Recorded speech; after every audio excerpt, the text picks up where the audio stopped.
Gujarat बिम्बर road पर वाक़या इकराम हस्पताल में अमले की लापरवाही ने मरगजार कॉलोनी के रिहायशी मरूफ आरती सब्ज़ मंडी हाजी यकूब इफ्तार और हाफिज मोहसन इफ्तार की वालदा की जान ले ली। सिलेंडर अवेलेबल नहीं है। अवेलेबल इतना अच्छा नहीं है, कुछ के नहीं कहते नहीं हमने नहीं ऐसी बात है, किसने की है? पर को हर चीज होनी चाहिए। अगर मैं गलत बात कर रहा हूं मैं मुजरिम हूं। नहीं अगर आप गलत बात कर रहे हो मुजरिम है, उन्होंने पैर चला गया। अगर आप पैर चला गया ऐसे ऐसे तो पुलिस कार्रवाई करेंगे।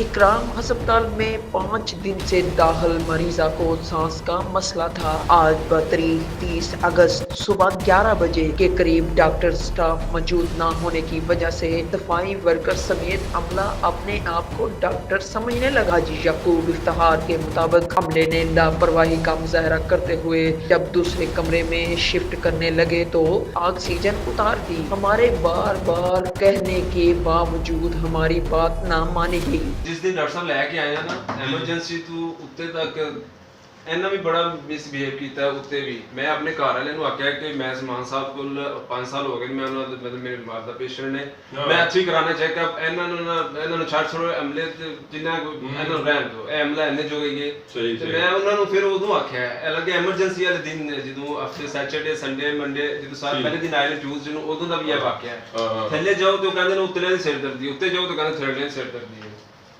ये सारी गल्लां बस करी दी कोशिश बड़ी है पर ए जगह गल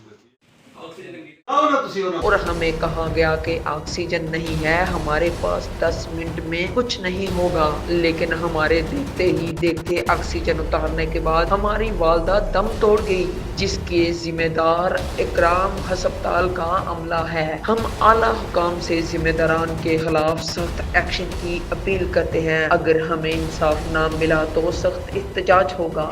याद रहे कि जब हमारी डॉक्टर इकराम से मुलाकात हुई तो उन्होंने कहा जिम्मेदारान के खिलाफ सख्त एक्शन लेंगे, कहकर टाल मटोल कर दिया। रिपोर्ट क्यों न्यूज़।